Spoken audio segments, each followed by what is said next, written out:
Good morning. Last क्या topic cover किया था अपन ने? प्रमोटर। कौन होता है प्रमोटर? हाँ? मतलब द बेसिकली वन पर्सन जिसके माइंड में ये आइडिया आया है, हु कंसीव्स द आइडिया कि उसे कुछ नया एस्टेब्लिश करना है। किस फॉर्म में? कंपनी के फॉर्म में। तो जब उसको कंपनी बनानी होगी तो सारे मेहनत, सारे एफर्ट्स कौन करेगा? ये प्रमोटर करेगा। प्रमोटर डिफाइंड है क्या नए कंपनीज एक्ट में? हाँ डिफाइंड है। कौन से सेक्शन में डिफाइंड है? 2 सब सेक्शन 69। याद कैसे किया था कि सारे उल्टे फुल्टे काम करने हैं? 69, ठीक है। प्रमोटर बोले तो एक ऐसा पर्सन जो नेम्ड है किसमें? या तो प्रोस्पेक्टस में और एनुअल रिटर्न में। एनुअल रिटर्न समझते हो? हर साल जो रिटर्न अपन फाइल अप करते हैं उसमें उसका नाम आना चाहिए एज प्रमोटर। डन। एक तो ये पॉइंट था। दूसरा जो पॉइंट है वो है जो क्या कर रहा है? कंट्रोल कर रहा है। ऑब्वियसली कंट्रोल का मतलब क्या हुआ? मेन जो भी yes no decisions, right wrong, कब फाइलिंग करनी है, कैसे फाइलिंग करनी है इनिशियली, वो कौन डिसाइड करता है? प्रमोटर। तो इसके पास क्या है? अल्टीमेट कंट्रोल है, ठीक है। नेक्स्ट इज जिसकी एडवाइस पे या डायरेक्शन पे या इंस्ट्रक्शन पे बोर्ड काम करता है। बोर्ड ऑफ डायरेक्टर समझते हो? तो जिसके इंस्ट्रक्शन पे वो काम करता है उसे भी अपन क्या मानेंगे? प्रमोटर कंसिडर करेंगे। तो अकॉर्डिंग टू अपने सेक्शन में 3 चीजें दे रखी है। कौन सी 3 चीजें दे रखी है? इधर उसका प्रोस्पेक्टस में नाम होना चाहिए, या फिर उसके पास मेन कंट्रोल होना चाहिए, या फिर उसके इंस्ट्रक्शंस, उसके एडवाइस पे अपने बोर्ड ऑफ डायरेक्टर्स वर्क करने चाहिए। उसे हम क्या बोलेंगे? प्रमोटर बोलेंगे। डन। इसमें कोई डाउट? इजी लगा? नेक्स्ट जो अपना टॉपिक है वो है क्या प्रोफेशनल बंदों को हम प्रमोटर कंसिडर करेंगे? नहीं करेंगे। क्यों नहीं करेंगे? क्योंकि वो तो सिर्फ अपनी प्रोफेशनल एडवाइस दे रहे हैं, आपको ये गाइड कर रहे हैं कि आपको कंपनी कैसे स्टेब्लिश करनी है। उन्होंने आपकी कंपनी में कुछ किया नहीं है। फॉर एग्जांपल अगर कोई ड्राफ्टिंग करता है आपके एमओए एओए की, तो क्या हम उसे प्रमोटर बोल देंगे? नहीं। पर कोई ड्राफ्टिंग के साथ सारे इंटरेस्टेड काम करता है कि ये होना चाहिए, ये नहीं होना चाहिए, तो क्या हम उसे प्रमोटर बोलेंगे? हाँ, क्योंकि वो बाकी सारे मैटर्स में भी इन्वॉल्व हो रखा है। डन। कोई डाउट इसमें? तो ये क्या था कि अगर वो सिर्फ और सिर्फ प्रमोटर जो असिस्ट कर रहा है, प्रमोटर को असिस्ट करने के लिए आया है, जो एक सॉलिसिटर है, सॉलिसिटर समझ गए, जो एडवोकेट है ऑलमोस्ट, और वो आपको हेल्प कर रहा है, पर अगर वो प्रोफेशनल से ज़्यादा कुछ करता है तो हम उसे प्रमोटर की डेफिनेशन में इंक्लूड कर देंगे। क्लियर? कोई डाउट इसमें? नेक्स्ट जो अपन ने टॉपिक कवर अप कर लिया था वो था अपना ड्यूटीज। अब मैंने तुम लोगों को बोला था कि इमेजिन करो कि तुम प्रमोटर हो तो तुम क्या क्या करते तुम लोग अगर प्रमोटर होते तो? डॉक्यूमेंट्स फाइलिंग करते, प्रॉपर फाइल अप करके रखते चीज़ों को, कंपनी के ऊपर पेनल्टी नहीं आने देते, और क्लाइंट्स को सब सच बताते, उनके साथ कोई फ्रॉड नहीं करते। अगर कोई फ्रॉड होने वाला है या अगर कुछ गड़बड़ चल रही है तो आप उन्हें इन्फॉर्मेशन दोगे कि हाँ हमारी कंपनी में सच एंड सच चीज़ें हो रही है, क्योंकि अगर उनके नॉलेज में होगा तो वो चीज़ इजीली हैंडल कर पाएंगे। क्लियर? कोई डाउट इसमें? तो अपन ने सबसे पहले पढ़ा कि उनको सीक्रेट प्रॉफिट अर्न करने की ज़रूरत नहीं है, वो प्रमोटर है, इसका मतलब ये नहीं है कि वो घोटाले कर सकते हैं। दूसरा जो ड्यूटी पढ़ा, अगर आपने प्रॉफिट अर्न कर भी लिया है कोई बात नहीं, अगर किसी ट्रांजैक्शन से आपको प्रॉफिट हुआ है तो वो सीधे कंपनी को रेंडर कर दो, सबमिट कर दो। क्लियर? जो थर्ड अपन ने ड्यूटी कवर अप कर ली थी वो थी कि सारे मटेरियल फैक्ट्स को डिस्क्लोज करो। हमने जो वर्ड पढ़ा है वो पढ़ा है मटेरियल फैक्ट। मटेरियल फैक्ट बोले तो जो बहुत बहुत बहुत इंपॉर्टेंट डॉक्यूमेंट्स होते हैं उनके रिगार्डिंग अगर कोई भी बात है तो आपको क्लियरली स्पेसिफाई करके रखनी पड़ेगी। नेक्स्ट जो भी रियल ट्रुथ है वहां तक पहुंचना पड़ेगा। प्रमोटर सिर्फ फाइलिंग करके बैठ नहीं सकता है पीछे, उसे एफर्ट्स लेने पड़ते हैं। आपकी कंपनी में क्या हो रहा है क्या नहीं हो रहा है उसका ध्यान रखना पड़ेगा। क्लियर? ये अपन ने ड्यूटीज में टॉपिक कवर किया। नेक्स्ट जो अपन ने कवर कर लिया था वो पढ़ा था अपन ने रेम्यूनरेशन मिलेगी क्या प्रमोटर को? हाँ, फ्री में तो कोई काम क्यों करेगा, तुम उसको प्रॉफिट भी नहीं कमाने दे रहे हो तो उसको सैलरी तो दोगे। सैलरी किस फॉर्म में दोगे? जैसे भी आपका कॉन्ट्रैक्ट हो रखा है उस फॉर्म में अपन सैलरी दे देंगे। तो सैलरी ईदर कॉन्ट्रैक्ट के फॉर्म में जा सकती है या फिर उन मैनर में से जा सकती है जो प्रमोटर डिसाइड करे। कैसे कि आप प्रॉपर्टी में कोई प्रॉपर्टी सेल आउट करी, उसका जो प्रॉफिट है उसको एज रेम्यूनरेशन ले लो, या फिर आप सर्टेन नंबर ऑफ शेयर्स खरीद लो ना कंपनी के, लाइक कंपनी फ्री में दे देगी वो शेयर्स, तो हो गया ना रेम्यूनरेशन के बराबर वो पैसा। या फिर आपने जो शेयर्स सोल्ड करे उसके ऊपर आप कमीशन खा लो, यही कर सकते हैं अपन। और क्या कर सकते हैं, इधर एक लमसम अमाउंट हम उनको हैंडी में प्रोवाइड कर सकते हैं कि ये लो भैया आपने जितना अभी तक काम किया हमारे लिए बहुत अच्छा काम किया, ये पैसे ले लो और अब ख़त्म। क्योंकि उसके बाद या तो वो क्या बन जाते हैं, डायरेक्टर बन जाते हैं, मेंबर्स बन जाते हैं, तो प्रमोटर का रोल वहीं के वहीं ख़त्म हो जाता है। इसमें कोई डाउट? पक्का?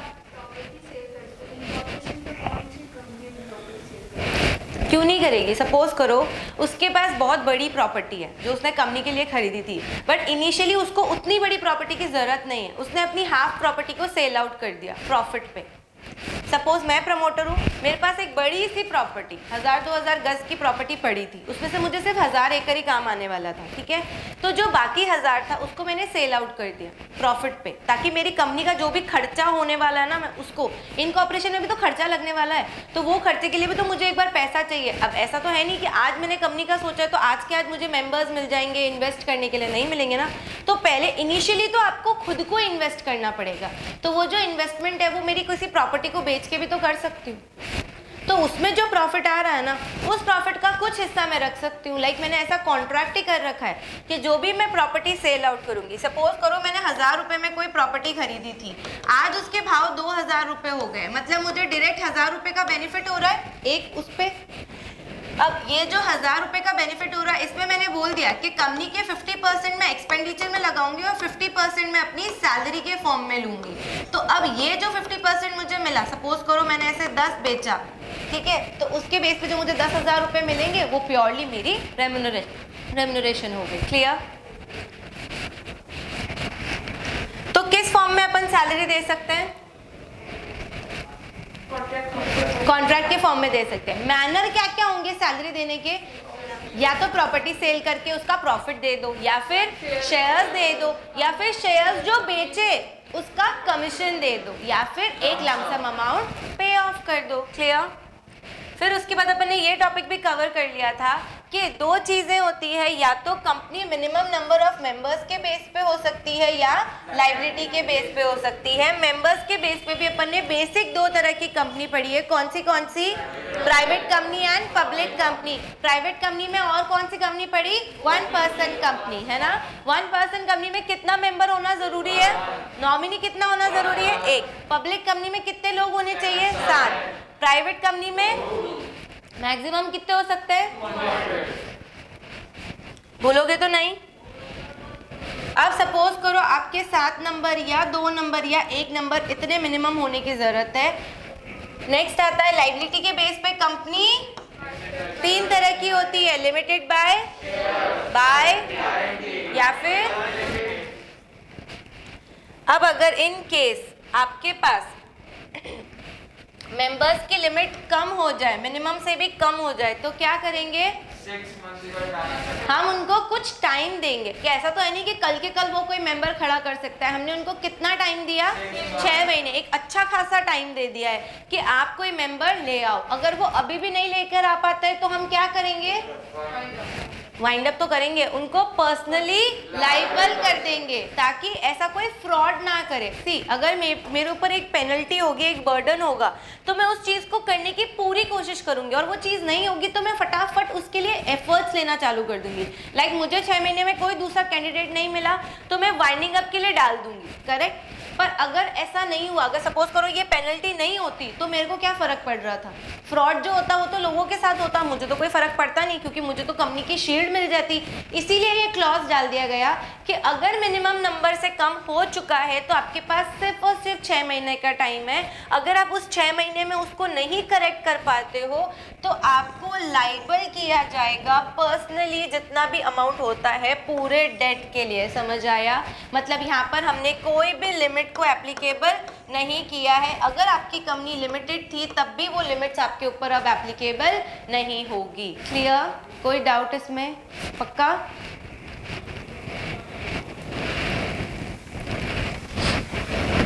अब जो अपन अभी तक अपन ने ये सब चीज़ें पढ़ी, अब जो अपन पढ़ने वाले हैं वो है फॉर्मेशन। फॉर्मेशन समझते हो? कंपनी को क्रिएट करना, बनाना, ठीक है? तो अपन को बहुत सारे काम करने पड़ते हैं। जो बेसिक काम करना पड़ता है वो है आपका MOA, AOA बनाना, अपना नाम डिसाइड करना, उसको अप्लाई करना, ROC से पूछना कि ये हम नाम रख सकते हैं या नहीं रख सकते हैं। आपको हमारे MOA, AOA से कोई दिक्कत तो नहीं है? अगर आपके सारे डॉक्यूमेंट्स 1 बाय 1 क्लियर हो जाते हैं तभी ROC क्या प्रोवाइड करेगा आपको? Certificate of incorporation. Certificate of incorporation जिसको अपन आज के बाद COI से जानेंगे। COI बोले तो सर्टिफिकेट ऑफ इनकॉर्पोरेशन, बोले तो आपकी कंपनी इनकॉर्पोरेट हो चुकी है। इसका सर्टिफिकेट आपको कौन देता है? क्लियर? ROC कौन हुआ? तो सबसे पहला जो अपना इनकॉर्पोरेशन में स्टेप आता है वो है नेम को चेक करना कि आपके पास ये नाम अवेलेबल है या नहीं है। क्या जो आपने नाम सोचा है वो आप यूज कर सकते हो या नहीं यूज कर सकते? चलो पढ़ने से पहले एक जनरल बात, तुमने कभी कोई ऐसे उटपटांग नाम देखे?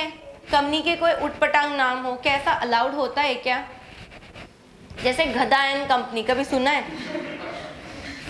नहीं सुना है ना? महात्मा गांधी एंड कंपनी सुना है क्या? कब? कौन सी कंपनी है जरा मुझे बताएंगे आप लोग? बहुत है। फर्म की बात नहीं कर रही मैं, सिर्फ और सिर्फ कंपनी की बात कर रही हूँ। फर्म हो सकती है, कंपनी सुनी है क्या तुमने ऐसी? और कोई ऐसी अलग से? Salman Khan company, Salman Khan private limited, Shahrukh Khan, और कौन से खान है भाई मुझे याद नहीं आ रहा है। अंबानी, आमिर खान को छोड़ो यार, अंबानी, ऐसे नाम सुने हैं क्या? अपना कौन है प्राइम मिनिस्टर? अरे हाँ मुझे नाम उसका याद है, वो पोस्ट उसकी याद नहीं आ रही थी। आजकल मेरे को लगता है प्राइम मिनिस्टर की जगह पर मोदी ही डायरेक्टली बोलना चालू कर चुके हैं। सबसे पहले नेम के लिए, नेम का जो प्रोविजन चल रहा है वो चल रहा है सेक्शन 4 सबसेक्शन 4 में चल रहा है। ये क्या बोलता है? आपको नेम को रिजर्व कराना पड़ता है। नेम को रिजर्व आप कैसे करा सकते हो? उसकी वेबसाइट पे जाके। तुम्हें पता है MCA कुछ है? क्या होती है? Ministry of corporate affairs. ये ROC से ऊपर होती है क्या? हाँ, ये ROC से ऊपर होती है। ये पूरी मिनिस्ट्री है, किसकी है? कॉर्पोरेट, समझ गए? कंपनी से भी और ऊपर जो जा रहा है, ठीक है? तो ये पूरे कॉर्पोरेट अफेयर्स की है। ऑब्वियसली ये गवर्नमेंट से रन हो रही है, ठीक है? इसके लिए जब आपको नाम रिजर्व करना पड़ता है अपन जाते हैं रन के पास। रन बोले तो रिजर्व यूनिक नेम। मुझे बता सकते हो यूनिक क्यों बोला अपन ने यहाँ पर? एग्जैक्टली, क्योंकि सेम नाम नहीं हो सकता। अगर सपोज करो पार्ले जी, किसके फेवरेट है ना? थैंक गॉड, बहुत अच्छा लगा मुझे। और ये जो डर के मारे हाथ नहीं खड़े कर रहे हैं ना, सबके फेवरेट होता है पार्ले जी। नहीं नहीं, बर्बन, हाइड एंड सीक, अच्छा ओरियो। जिसको ओरियो पसंद है, मुझे ये समझ नहीं आता उनके टेस्ट बर्ड में लोचा क्या है। चलो, तो मतलब अगर सपोज करो तुम्हारे जैसे, अभी पता है ऐसे बहुत सारी चीटिंग होने लगी। अगर तुम्हें पता हो तो, अगर तुम कोई लोकल स्टोर से बर्बन का पैकेट खरीद लेते हो तो दूसरी कंपनी आ जाती है जो बिस्किट अपने को बिल्कुल भी पसंद नहीं आते हैं। पता है ऐसा फ्रॉड तुम्हारे साथ हुआ है? यूजुअली जब अपन अपने पेरेंट्स ग्रोसरी की शॉपिंग करने जाते हैं, हम उसका ब्रांड चेक करते हैं कि क्या वो उसका particular such and such company का है या नहीं है। जैसे हाइड एंड सीक कौन सी कंपनी के हैं? अभी भी बोल रही है पार्ले जी की नहीं, पार्ले के। पार्ले जी तो उसका एक बिस्किट हो गया। चलो, तो पार्ले के हैं, पर ऐसे दूसरी बहुत सारी कंपनीज है जिसने हाइड एंड सीक का एग्जैक्ट कॉपी निकाला है। तो जब अपन खरीदने जाते हैं तो अपन पहले पार्ले देखते हैं, प्लैटिनम और वो सब देख के फिर वो बिस्किट उठाते हैं। करेक्ट? तो सेम नाम की अगर चीजें होने लगेंगी तो लोगों के साथ फ्रॉड होने के बहुत ज्यादा चांसेस हो जाते हैं। जैसे तुम्हें पता हो कभी कभी अपने को साबुन बहुत कम रेट पे मिलता है, डिस्काउंट्स पे मिलता है, क्या वो ओरिजिनल कंपनी का होता है? जो शैम्पूज अपने को एकदम हाफ रेट पे मिलते हैं, क्या वो ओरिजिनल कंपनी के होते हैं? नहीं होते, उसमें कुछ ना कुछ जरूर हल्का उनमें से कुछ फर्क सा होता है। क्यों होता है? क्योंकि सेम नाम की जब चीजें बननी चालू हो जाती है, वैसे वो सब रजिस्टर्ड होती है, पर जब तक वो पता नहीं चलता तब तक लोग बहुत सारे माल अपना निकाल देते हैं। ठीक है, तो ये इसीलिए अपन बोलते हैं कि हर कंपनी के पास अपना क्या होना चाहिए, यूनिक नेम होना चाहिए। अब यूनिक रखने के लिए अपने को उसको क्या करना पड़ता है, रिजर्व कराना पड़ता है कि ये नाम सिर्फ और सिर्फ मेरा है, इसे और कोई यूज नहीं कर सकता है, तो वो अपन नाम कर लेते हैं। नेक्स्ट आता है एप्लीकेशन में ईदर बी अप्रूव्ड या रिजेक्टेड बाय द रजिस्ट्रार। जो आरओसी के पास अपन एप्लीकेशन लेके जाते हैं ना, सपोज करो मुझे अनुश्री कंपनी से अपनी एक कंपनी खोलनी है, तो या तो वो अप्रूव हो जाएगी या तो वो रिजेक्ट हो जाएगी। समझ आया?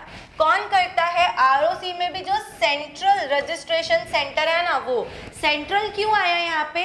क्योंकि ऑब्वियसली उसे ये ध्यान रखना है कि सिर्फ स्टेट के लेवल पे कॉमन चीजें नहीं होनी चाहिए, पूरे सेंट्रल के लेवल पे कॉमन चीजें होनी चाहिए। उसके बेस पे या तो वो उसको यस बोलता है या उसको नो बोलता है। क्या एक पुरानी कंपनी अपना नाम चेंज कर सकती है?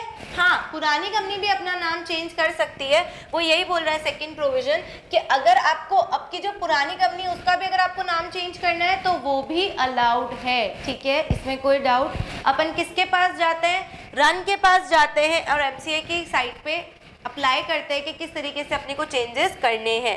नेक्स्ट, जो भी डॉक्यूमेंट्स आपने आरओसी को सर्व किए हैं उसके बेस पे अगर वो एक्सेप्ट कर लेती है तो आपके पास 20 डेज का टाइम है उन सब चीज़ों को करने के लिए। मतलब जो नाम आपने सब सजेस्ट किया है, सपोज करो मैंने ये अनुश्री सजेस्ट किया था, ये नाम आरओसी कितने टाइम तक रिजर्व कर लेगी? 20 दिन तक रिजर्व कर लेगी। तो 20 दिन के बाद क्या होगा? हाँ, उसके बाद ओपन हो जाएगा। क्यों? अगर मैंने नेसेसरी स्टेप्स नहीं किए हैं तो।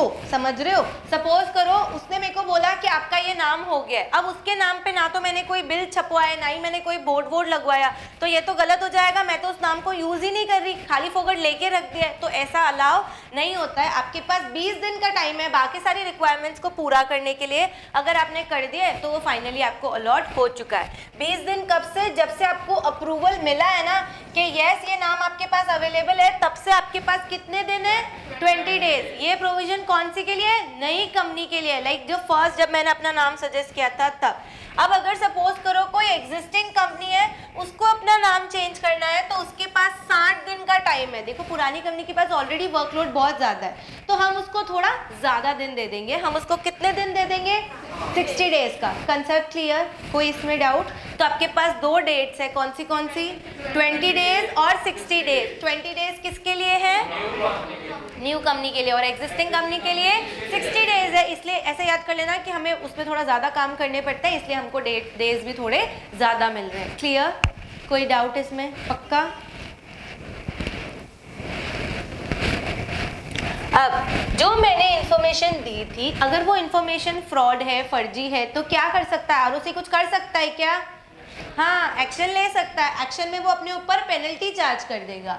अगर कंपनी इनकॉर्पोरेट नहीं हुई है, मतलब वो नई कंपनी जो मैंने अनुश्री नाम से रिजर्व करवाया था, अगर उसके लिए मैंने कोई झूठी इन्फॉर्मेशन दी है तो ये जो नाम है उसको क्या कर दिया जाएगा? कैंसिल कर दिया जाएगा कि अब आपकी कंपनी का नाम अनुश्री आप रख ही नहीं सकते। क्लियर? या फिर वो क्या कर सकते हैं? मुझ पे पेनल्टी चार्ज कर सकते हैं। कितने तक की पेनल्टी चार्ज कर सकते हैं? 1 लाख तक की पेनल्टी चार्ज कर सकते हैं। 1 लाख तुमको ऐसा बड़ा अमाउंट लग रहा है क्या? हाँ, पर कंपनी के केस में ये छोटे मोटे अमाउंट है। ठीक है, कंपनी की पेनल्टीज बहुत वाइड है, तो 1 लाख तक तो बहुत नॉर्मल है। यहाँ 1-1 करोड़ तक की पेनल्टी लगती है, 10-10 लाख 5-5 लाख बहुत कॉमन अमाउंट है। तो 1 लाख की मामूली, क्योंकि नाम की मामूली मिस्टेक है तो मामूली पेनल्टी है कितने की?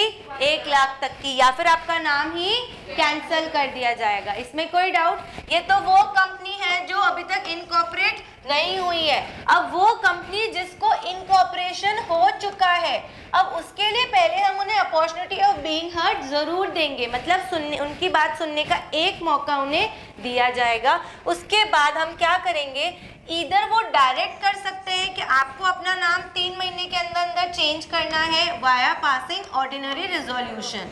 तुम्हें पता होगा कंपनी के केस में कोई भी डिसीजन लेने के लिए अपने को रिजोल्यूशंस पास कराना पड़ता है। वो रिजोल्यूशन 2 तरह के हो सकते हैं, एक तो सिंपल जिसको अपन ऑर्डिनरी रिजोल्यूशन के नाम से जानते हैं, और एक स्पेशल रिजोल्यूशन। ऑर्डिनरी क्या हुआ, जहाँ पर 50-50 बात हो रखी है, 50-51, 49-51 वाला जो रेशियो होता है ना, मोर देन जहाँ पर ज़्यादा वोट जाएंगे उसके लिए ऑर्डिनरी रिजोल्यूशन हो गया। और स्पेशल रिजोल्यूशन जिसको अपन एसआर के नाम से जानते हैं, उसमें कितने लोगों की हामी चाहिए, 3/4, बोले तो 75% लोगों का यस चाहिए, तभी उस चीज़ को पास माना जाएगा।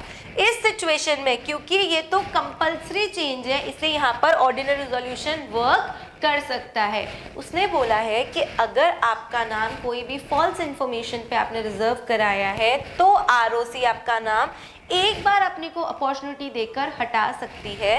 वो बोलती है कि आपको 3 महीने के अंदर अंदर अपना नाम चेंज करना पड़ेगा। क्लियर? कोई डाउट इसमें? पक्का? नेक्स्ट जो पेनल्टी लगा सकती है वो है कि आपका नाम स्ट्राइक ऑफ कर देगी। स्ट्राइक ऑफ समझते हो? हटा देना। वो बोलती है कि हम आपको कंपनी की लिस्ट में कंसिडर ही नहीं करेंगे। आप जब अपने नाम के साथ झोल कर सकते हो तो आप किसी भी चीज़ के साथ झोल कर सकते हो, इसलिए हम आपका नाम यहाँ से हटा रहे हैं। या फिर वो क्या करेगी, वाइंडिंग अप के लिए बोल देगी। समझ रहे हो? इधर वो डायरेक्ट एक्शन लेके आपका नाम ही रिमूव कर देगी, या फिर वो आपको लंबे प्रोसेस बोले तो वाइंडिंग अप पे भेज देगी। डन?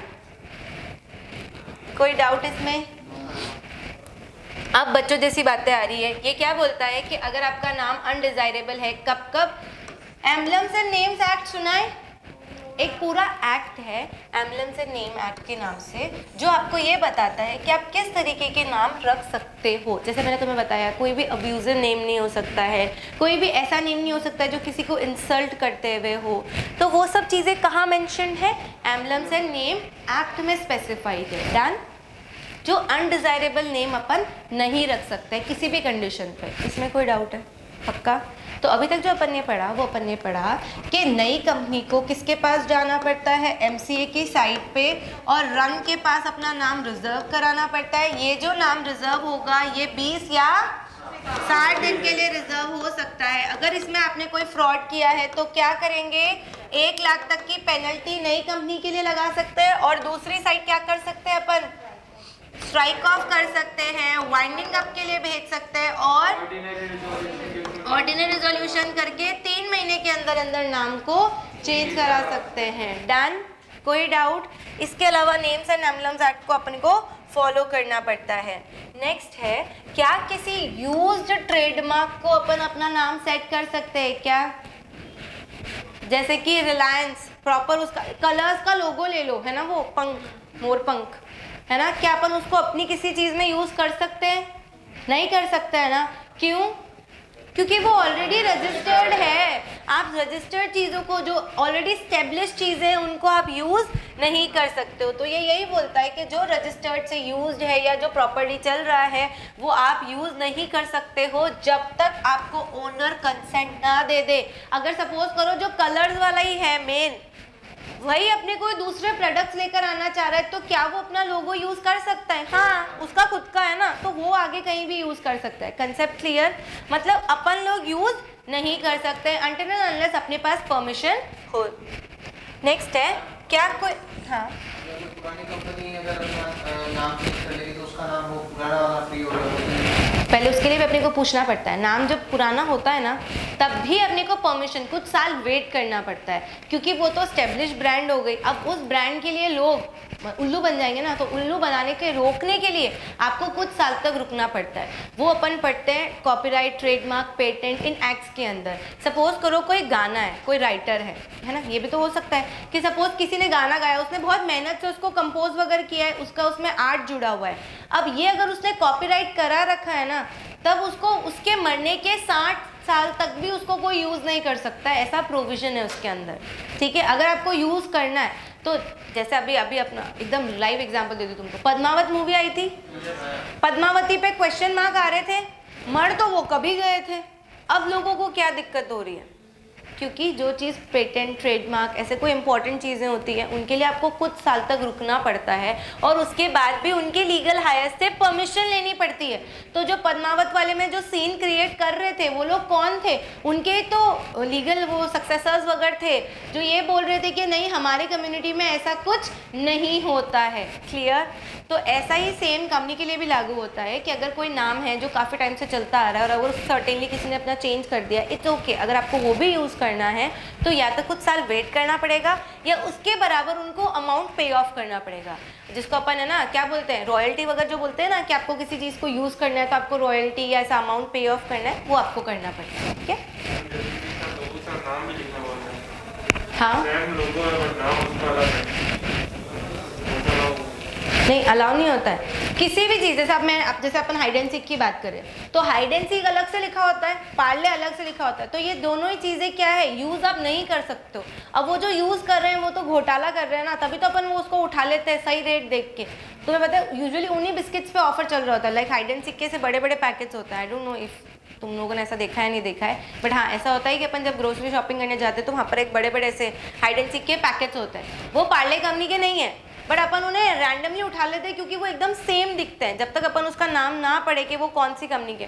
मैरीगोल्ड बिस्किट ब्रिटानिया का आते हैं, एक और कंपनी के भी आते हैं, तो वो अपने को काफ़ी सेम लगते हैं, एकदम सेम लगता है, अपन उसमें हाँ तो वो गलत है, वो गलत है। जब तक अपन उन्हें आप सपोज करो पुराना वाला मारी ने अपना अभी तक रजिस्टर कराया नहीं था तो वो यूज़ कर सकते हो। अगर रजिस्टर करा चुका है उसके बाद आप यूज़ नहीं कर सकते, उसके बाद आपको पूछना पड़ेगा उनसे। समझ आया?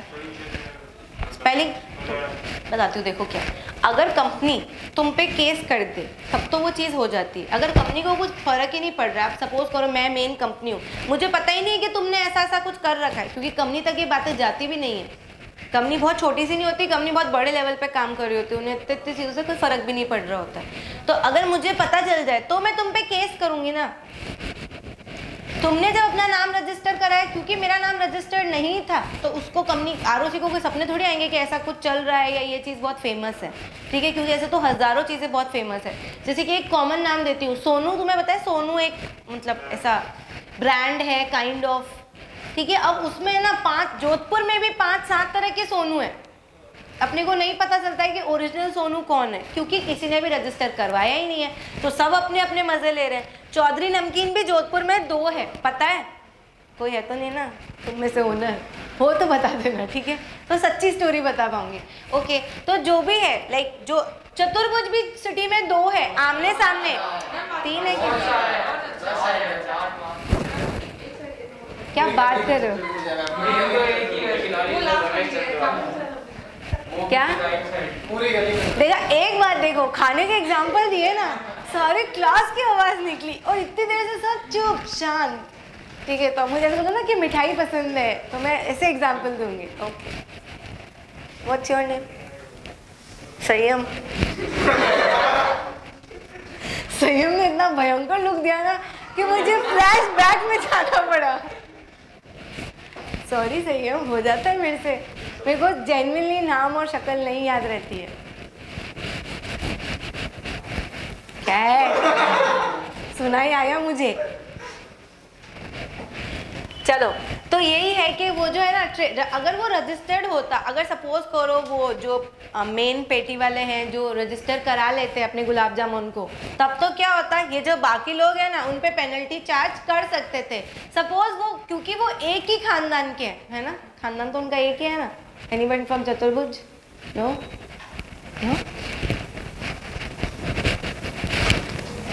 तो वो जो, क्योंकि उनकी सरनेम कॉमन है तो वो यूज़ कर सकते हैं, उन्हें आप ऐसे रोक थोड़ी सकते हो कि आप ये सरनेम नहीं यूज़ करोगे। क्लियर? उसके लिए आपको क्या करना पड़ता है? रजिस्टर कराना पड़ता है। अगर आपकी कंपनी रजिस्टर नहीं है तो वो नाम आप यूज़ कर सकते हो इजीली, रजिस्टर करवा के।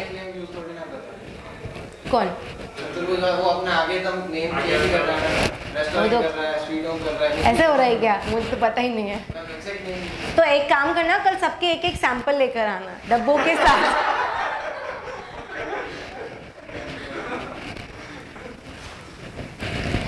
यस एग्जैक्ट सेम नेम नहीं यूज़ कर सकते हो, वो भी पेटेंट में होता है। वो पेटेंट वाला ही डिसाइड करता है कि आप ऐसा नाम यूज़ कर सकते हो या नहीं कर सकते, क्योंकि ये आज से बरसों बरस पुरानी खुली हुई है, इनके लिए ये रूल्स एप्लीकेबल हो ही नहीं रहे, लाइक इन्होंने खुद को रजिस्टर कराया ही नहीं है।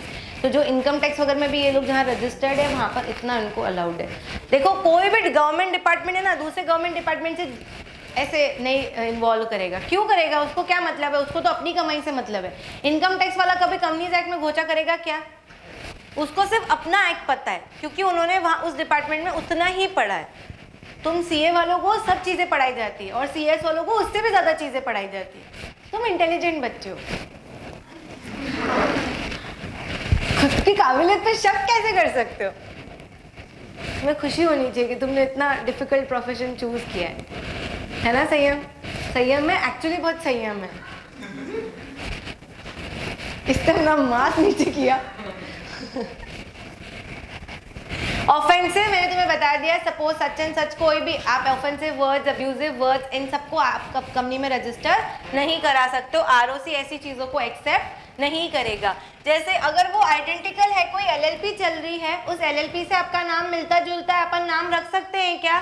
बिल्कुल भी नहीं। ऐसा नाम आप नहीं रख सकते हो जो पुरानी किसी भी कंपनी, कोई भी ऐसी चीज़ों से मिलती जुलती होगी तो, ठीक है। नेक्स्ट, अगर आपका ऑब्जेक्ट कुछ और है और आपका नाम कुछ और है, ऐसा हो सकता है क्या? Contradictory provisions. सपोज आपका ऑब्जेक्ट है समोसा, कचौरी, मिठाई बेचने का, और आप नाम रख रहे हो बहुत हाई फाई, एकदम ऐसे प्रोफेशनल नाम, चलेगा क्या? चतुर्भुज तो अपने, जैसे जोधपुर स्वीट्स, नाम से पता चल रहा है ना, द मिठाई वाला, नाम से पता चल रहा है ना कि वो मिठाई बेचने के ऑब्जेक्ट से है। उसका ऑब्जेक्ट उसके नाम से रिलेवेंट है, एकदम ऑफ रूट नहीं है। चौधरी नमकीन, समझ आता है ना अपने को। अब कोई और नाम बता सकते हो?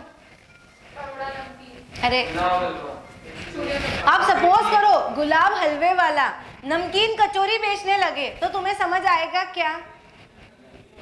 द मिठाई वाला नाम रख के उधर वो सिर्फ और सिर्फ नमकीन बेचे या फिर कपड़े बेचे, चलेगा क्या? नहीं चलेगा ना, क्योंकि उसके ऑब्जेक्ट से उसका नाम क्या होना चाहिए? थोड़ा बहुत रिलेवेंट होना चाहिए। लाइक हम ये नहीं है कि एकदम ऑफ रूट पे जा रहे हैं। जैसे मैंने ये एग्जांपल दिया ना, जोधपुर स्वीट्स वाला आज के बाद कपड़े बेचने लगे तो जब आप किसी को फोन पे बोलोगे आजा जोधपुर स्वीट्स, आके अपना नाप दे दे, तो चलेगा क्या?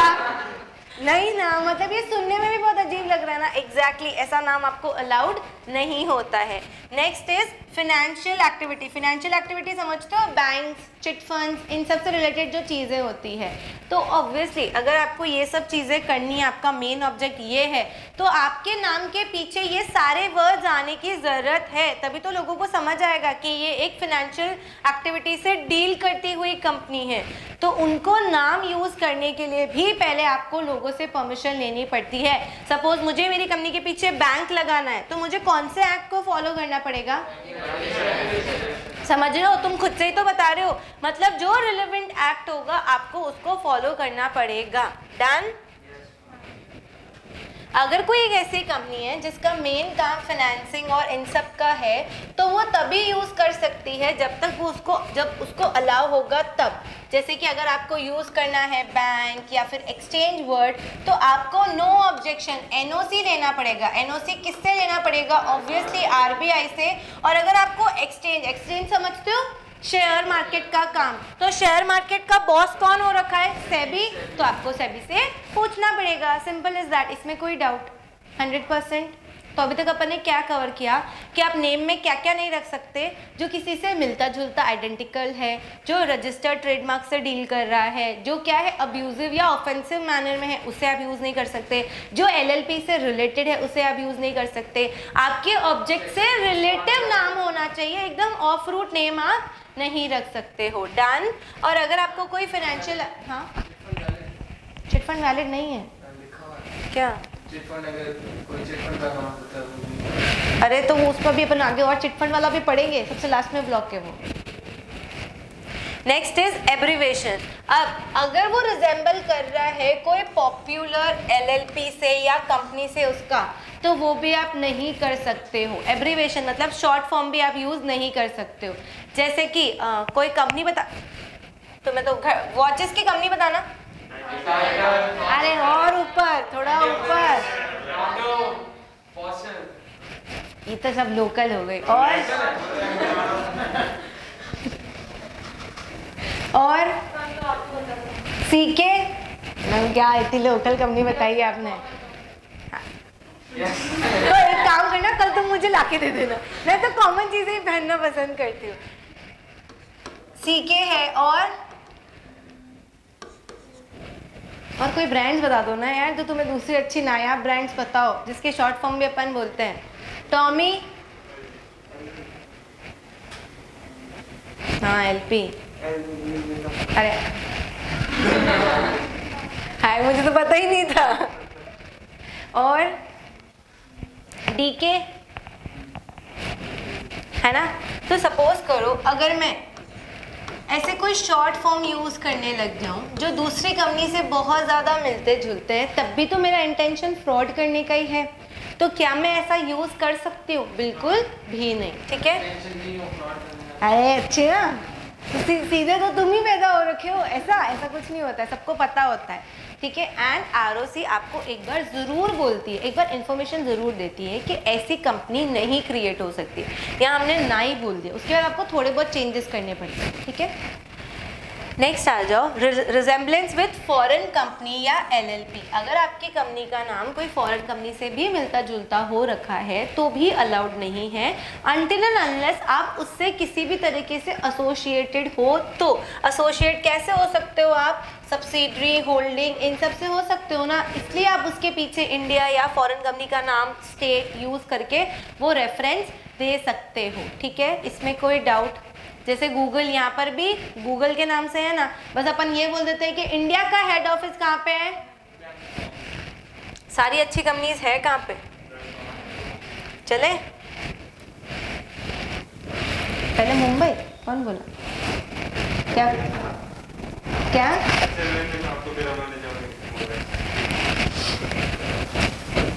पैसे ले लूंगी मैं, मेरे कोई अड़ाव नहीं है, बहुत पैसे है मेरे पास।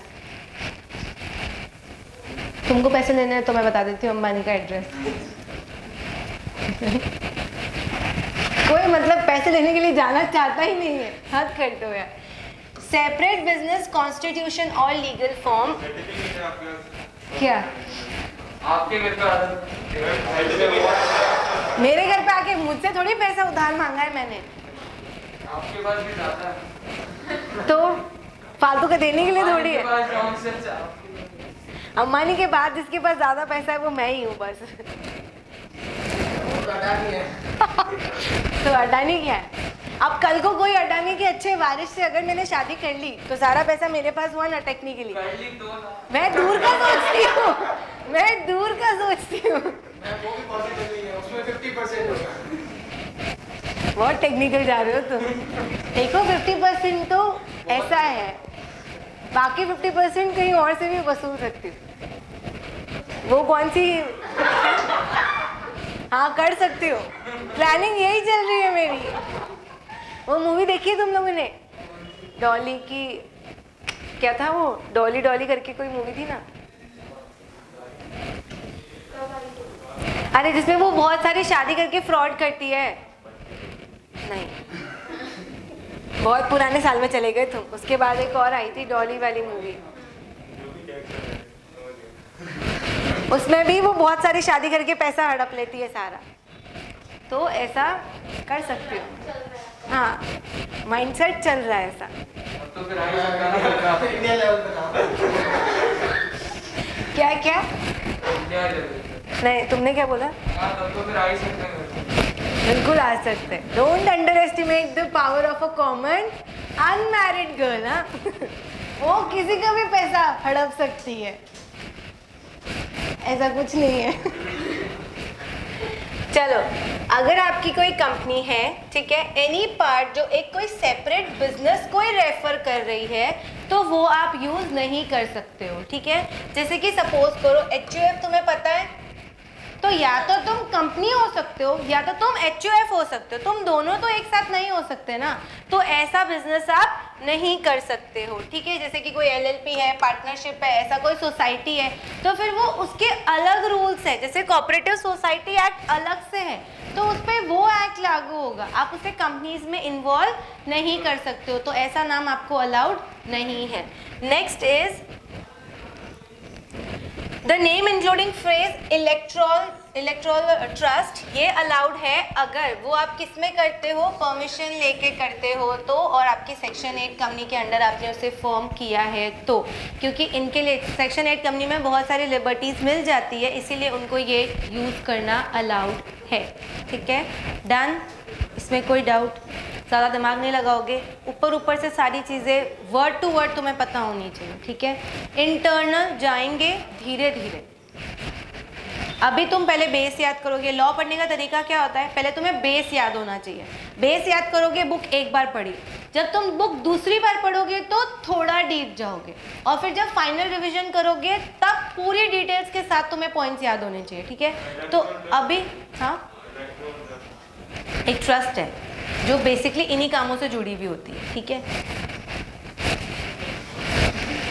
इलेक्ट्रल ट्रस्ट के नाम से याद रखना है। कंपनी लॉ बहुत वाइड सब्जेक्ट है। ठीक है, उसमें बहुत सारी चीज़ें आएंगी, तुम्हें बस उतना ही ध्यान रखना है जितना तुम्हें यहाँ अभी इस नोट्स में अवेलेबल है। ठीक है, मॉड्यूल पढ़ रहे हो रेफरेंस में, PDF तो है ना, क्या नहीं, क्या इस तो वो फॉर्म, वो लैंग्वेज भी पढ़ने चालू तो करो।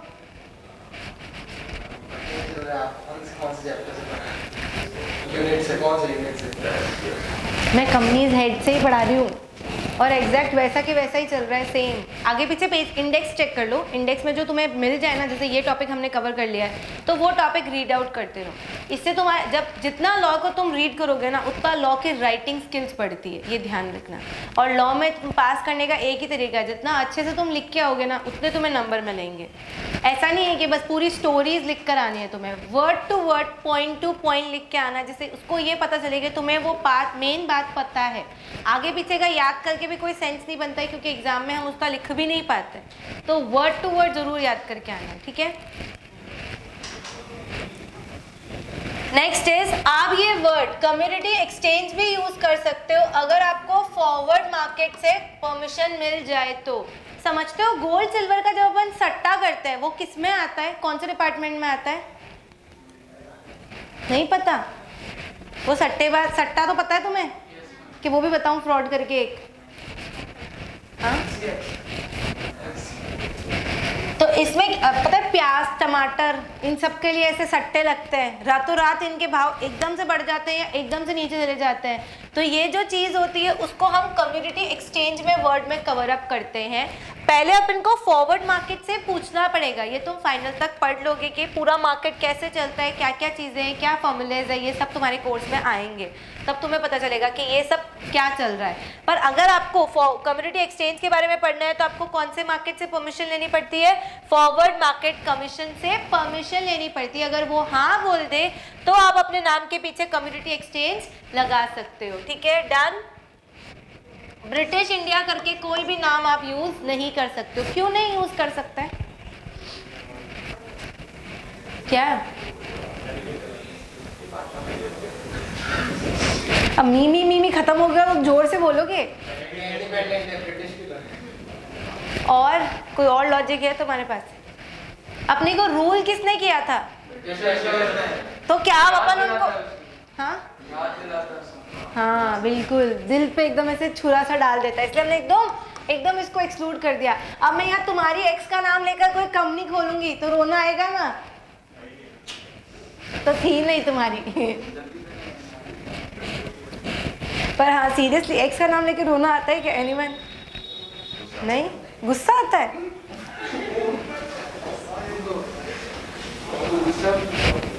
कौन थी? हाँ तो बताओ ना।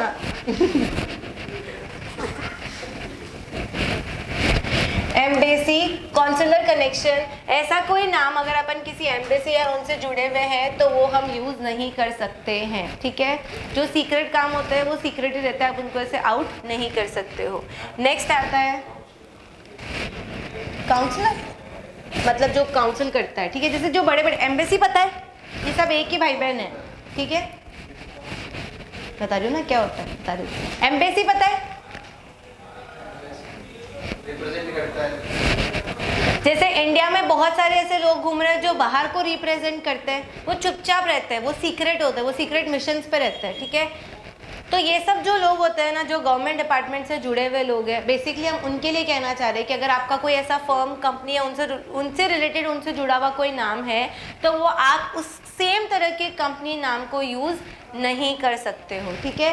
नेक्स्ट आ जाओ, कोई मेन नेशनल हीरो या गवर्नमेंट का नाम जुड़ा हुआ है, जैसे कि मोदी, पता है अपने को अभी टॉप पे चल रहा है ये नाम, तो क्या मैं वैसी कंपनी खोल सकती हूँ? नहीं खोल सकती हूँ। क्यों नहीं खोल सकती हूँ? क्योंकि काफ़ी लोगों के इमोशंस जुड़े हुए हैं, ठीक है। आज भी मोदी को ऐसे बहुत सारे लोग ऐसे हैं जो एकदम डाई हार्ट फैन है। एनीवन मोदी का डाई हार्ट फैन? नहीं, सब अच्छे बच्चे हो। तो बेसिकली क्या, जो लोग को नहीं समझ आ रहा है कि क्या फ्रॉड हो रहा है, क्या नहीं हो रहा है, वो मोदी के नाम से एकदम से अटैच्ड है, ठीक है। उनके लिए इस नाम की बहुत ज़्यादा वैल्यू है। तो आप ऐसा कोई नाम यूज़ नहीं कर सकते हो जो किसी नेशनल हीरो, समझ गए, जैसे कि कोई गांधी जी वगैरह का नाम ले लो, या फिर कोई हाई एस्टीम वाला बंदा ले लो, जैसे कि सलमान खान ले लो। वैसे तो हाई एस्टीम नहीं है, बट स्टिल मतलब ऐसा कोई जो रेप्यूटेड पर्सन हो, जिसका नाम जुड़ा हुआ हो जाए, लोगों के पास उसका नाम कॉमनली यूज आता हो, ठीक है। या फिर कोई इंपॉर्टेंट पर्सन जिसने गवर्नमेंट की कोई पोस्ट होल्ड करके रखी है, आप उसका नाम भी यूज नहीं कर सकते हो। नेक्स्ट इज वेग एब्रिविएशन, फालतू के कोई कचर पचर वाले नाम यूज नहीं कर सकते हो, जैसे कि 23K लिमिटेड या ऐसा कोई एब्रिविएशन आप यूज नहीं कर सकते हो, ABC और ऐसा कोई भी चीज यूज नहीं कर सकते हो, ठीक है। या फिर कोई आपकी एग्जिस्टिंग कंपनी है, may use its abbreviation as a part of formation of new company, वो न्यू कंपनी के नाम के लिए यूज कर सकती है, क्योंकि उसका नाम अब ऑलरेडी उस नाम से रजिस्टर्ड हो चुका है, वो उस तरीके से चलती आ रही है। जैसे कि CK वाला, जो CK ब्रांड है, अब अपने को पूरा लिखने की जरूरत नहीं, अपन CK से भी समझ जाते हैं कि ये वही कंपनी की बात कर रहे हैं, ठीक है। तो वो अपनी कंपनी उस नाम से यूज कर सकती है। डन? कोई डाउट? तो पुरानी कंपनी चाहे तो अपना नाम का एब्रिविएशन अपनी नई सब्सिडरी, जॉइंट वेंचर कंपनीज या दूसरी नई कंपनी के लिए यूज कर सकती है। डन? इसमें कोई डाउट?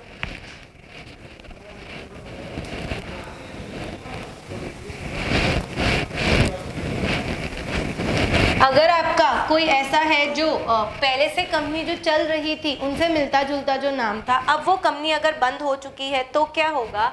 अगर कोई नेम है जो कंपनी डिसॉल्व हो चुकी है और अभी तक उसको 2 साल नहीं हुए हैं, तब आप वो नाम यूज नहीं कर सकते। सपोज आज सडन पार्ले जी आना बंद हो जाए, पार्ले कंपनी बंद हो जाए, ठीक है, कितना झटका लग गया उसको, ऐसी बात कैसे कह दी मैम आपने? ओके, सपोज करो अगर पार्ले आज अचानक से बंद हो जाए तो अपने को कितना टाइम रुकना पड़ेगा? उसके बाद मैं ये नाम यूज कर सकती हूँ, क्योंकि 2 साल में इंसान भूल जाता है। तो 2 साल बाद अगर मैं तुम्हारी एक्स का नाम लिखूँ तो रोना नहीं आएगा, उसको भी गुस्सा आएगा। चलो, if the propose name is identical with the company जो स्ट्रक ऑफ हो गई है, स्ट्रक ऑफ समझते हो? निकाल दिया गया, स्ट्राइक ऑफ कर दिया। क्यों निकालते हैं अपन? इस सेक्शन के हिसाब से ऑब्वियसली आपने कुछ ना कुछ फ्रॉड या ऐसा कुछ किया होगा, उसके रिगार्डिंग ये सेक्शन है। और अपन बोलते हैं अगर ऐसा कुछ कंपनी को निकाल दिया गया है तो ये नाम आप यूज नहीं कर सकते हो जब तक कितने साल नहीं हो जाए। समझ रहे हो क्यों? जैसे हर्षद मेहता, आज ये नाम बहुत कॉमन है, अभी तो सीरीज आई है इसलिए, बाकी जो लॉ पढ़ता है ना उसको हर्षद मेहता ऐसा रटा हुआ होता है। डे 1 की क्लास में हम हमेशा हर्षद मेहता बताते थे, अभी तुम सबने सीरीज देख रखी है इसलिए हमें इसका एक्सप्लेनेशन देने की जरूरत नहीं है।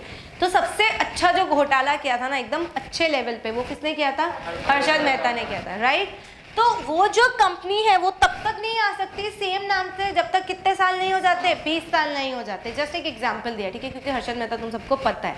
वैसे टेक्निकली क्या है ये सेक्शन कि अगर आपके साथ कुछ भी ऐसा हो जाता है, मिनिमम नंबर से कुछ कम आ जाते हो या कोई फ्रॉड होता है, जब ROC आपको मैंडेटरी बोलता है कि यहाँ से निकल जाओ, हम आपको रखेंगे ही नहीं कंपनी की लिस्ट में, उसको हम स्ट्राइक ऑफ कहते हैं under section 248 of companies act 2013। Done? तो आपको कितने साल के लिए रुकना पड़ेगा? 20 ईयर्स। और नॉर्मली अगर कोई कंपनी लिक्विडेट हुई है तो कितने साल रुकना है? 2 साल, ठीक है। डन? इसमें कोई डाउट?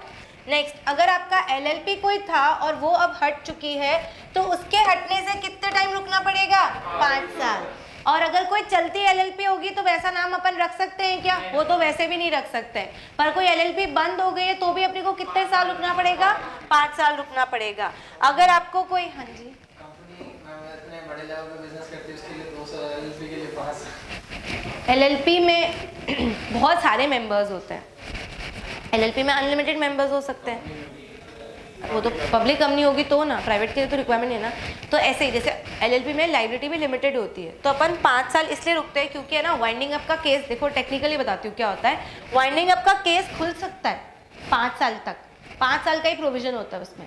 तो 5 साल बाद वो नाम यूज़ कर सकते हैं क्योंकि 5 साल तक ही हमने उस केस को खोलने के लिए अलाउड किया था। रीओपनिंग का 5 साल तक का प्रोविजन होता है, इसलिए ये जो भी लॉज में आते हैं ना वो कहीं ना कहीं से दूसरी चीज़ों से बहुत लिंक्ड होते हैं, इसलिए ये सब आते हैं। अभी देखो ये एग्जाम्पल, तुम्हें पता अपन ने एक लिमिट पढ़ी थी 50 लाख, 2 करोड़, 10 करोड़, 100 करोड़ की, है ना, पढ़ी थी ना। वो लिमिट में कॉन्ट्राडिक्शन आ रहा था ना। जैसे यहाँ पर भी हो सकता है कि सपोज करो, वैसे तो एलएलपी एक्ट 5 साल के लिए ही बोलता है, 3 साल के लिए ही बोलता है। तो अगर ये 3 साल की जगह अगर 10 साल के लिए केस रीओपनिंग का बोलता तो यहाँ पर इस कंपनी को रुकना पड़ता ना। आ गया ना कॉन्ट्राडिक्शन। ऐसे लॉ में बहुत जगह कॉन्ट्राडिक्शन आते हैं, तो वो जो अपन ने लिमिट पढ़ी थी ना, वो ऐसे ही सब कुछ रूल्स, सब रूल्स और अदर चीज़ों के हिसाब से पढ़ी थी। डन। नेक्स्ट इज, अगर आपको किसी अथॉरिटी से स्पेशली परमिशन लेना पड़े तो ही आप वो काम कर सकते हो। जैसे तुमने पूछा ना निधि कंपनी, तो यस, अगर आपको निधि, म्यूचुअल फंड, इंश्योरेंस, बैंकिंग, इन सब में से किसी भी नाम को यूज करना है तो पहले आपके पास क्या होना चाहिए? उन रेगुलेटरी अथॉरिटीज की परमिशन होनी चाहिए, तो ही अपन इन नाम को यूज कर सकते हैं।